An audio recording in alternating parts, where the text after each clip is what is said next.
So, I mean, this is pretty basic. You're seeing the action. You can't quite see what I'm doing, but I'm starting fairly low, and now I'm working my way up, and now we're at the thyroid cartilage level. And then we're working our way up to thyroid space, and finally at the hyoid.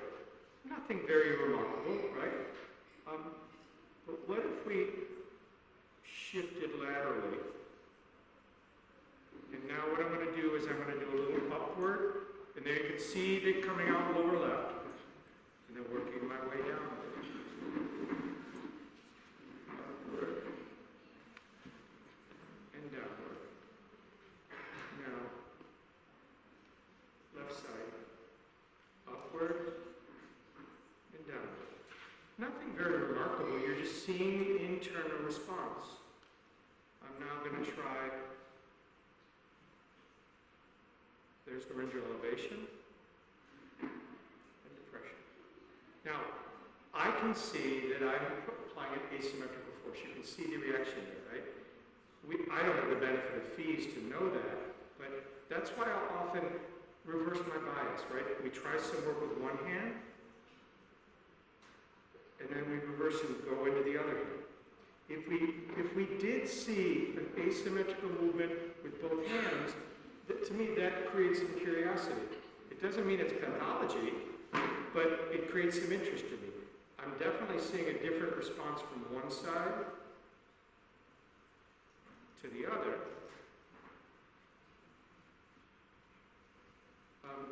And you may be able to make something out of that I can't, because I'm not fees trained. This is my things, but if you're seeing things, how would you respond to that? What other things might you want to do in response to that? I'm now going to do my laryngeal depression, where I'm coming into the thyroid membrane. Okay. And I'm going to drop. It's nothing terribly remarkable, except everything just sort of moves away from the view a little bit. And thus far, everything's been in silence. If he was a voice patient, I would get him to be voicing when we're doing this, just like you might during the fees.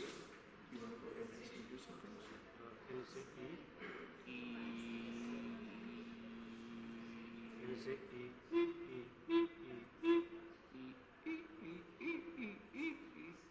going to go up and do the same thing. Do it again. Now, we're going to do the anterior displacement, the first kind I taught. And for this, if you see what I'm doing with my arms, I'm kind of trying to pin his shoulders so he doesn't feel like he's got to resist me going forward. Going forward and back. Forward and back. And then what I'd like you to try and do is remember the response from this.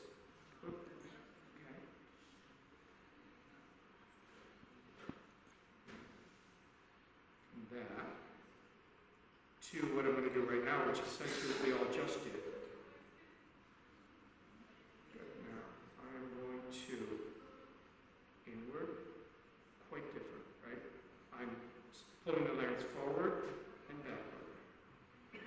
Forward and backward. Forward. Now go ahead and do some more sound for this. Can you do the pitch clef?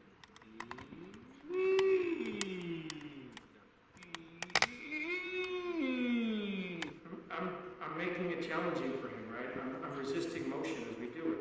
Now, in a moment, I'll let you try to say it.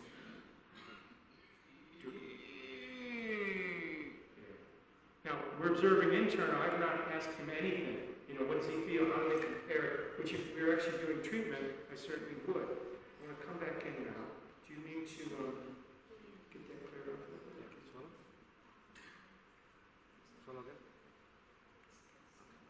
Now, I'm going to come in, and like I was doing on the other video that you saw, I'm going to go in all with one side.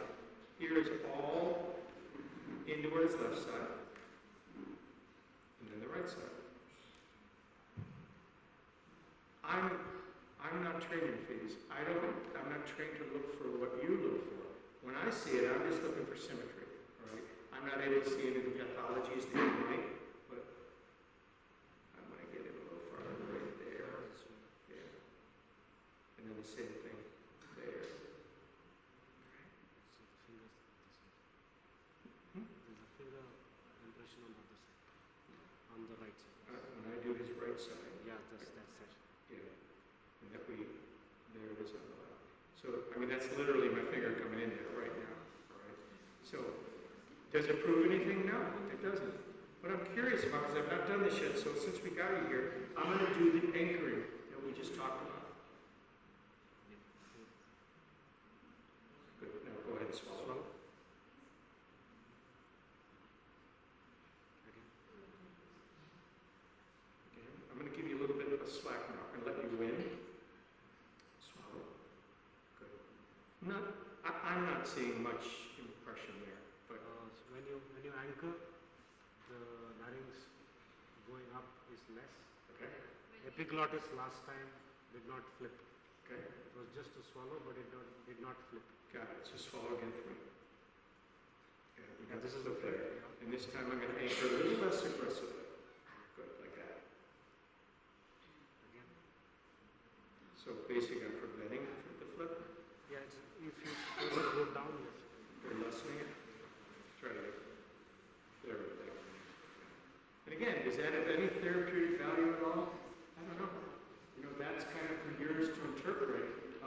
But the whole point of this is when we do things outside, oops, sorry, I knocked you off. When we do the external manipulation, he's sensitive, at least we hope his nervous system is picking up the differences in movement, etc.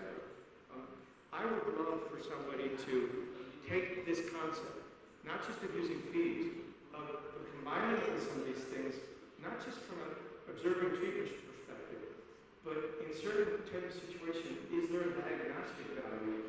Just because what happened on the screen in Shelby, where she was only able to see some